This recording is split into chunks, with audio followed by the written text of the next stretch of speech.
Hello' everyone, good morning. আজি থেকেৰা মাছ আৰু খাচেং টেঙা তাৰ লগতে কচুগুটি বনাম বুলি ভাবিছোঁ। সেইকাৰণে ছাদৰ ওপৰৰ পৰা এতিয়া খাচেং টেঙা পাত কেইটামান ছিঙি লৈছোঁ। আজি খাচেং টেঙা, কচু আৰু মাছ বনাম। এতিয়া মাছখিনি মই ভালকৈ ধুই ল'লোঁ। এতিয়া নিমখ হালধি সানি এতিয়া মই টেৰা এখনত এয়া মাছ ভাজি আছোঁ। এটা কেৰাহীত তেল দিলোঁ। তেল গৰম হোৱাৰ লগে লগে মই পাঁচফোৰণ আৰু শুকান জলকীয়া দিছোঁ।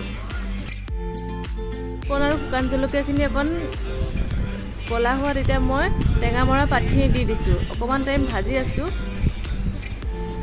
পূৰা গলি নোযোৱালৈকে মই ভাজি আছোঁ। এতিয়া মই কচুগুটিখিনি দি দিছোঁ।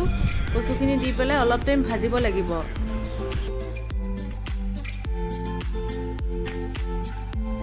এতিয়া অলপ টাইম ভাজাৰ পিছত এতিয়া মই পানী দি দিছোঁ। এতিয়া উতলিবলৈ আৰম্ভ কৰিছে। এতিয়া উতলাৰ কাৰণে এতিয়া মই মাছ দি দিছোঁ। মাছখিনি অলপ উতলাৰ পিছতে আমাৰ তৰকাৰী আজি হৈ যাব।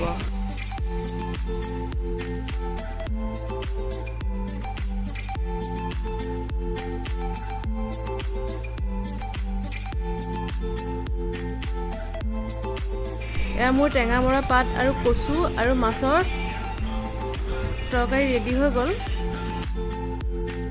আজি মোৰ দুপৰীয়া ভাত সাজত আছে এয়া টেঙা মৰা পাত, কচু আৰু মাছৰ জোল, আৰু ইয়াত ঢেকীয়া ভাজি, লগতে আছে কচু পিটিকা। আৰু ভিডিঅ'টো আজিলৈ ইমানতে সমাপ্ত কৰোঁ। যদি ভাল লাগে like, comment, share and subscribe কৰিব। বাই বাই।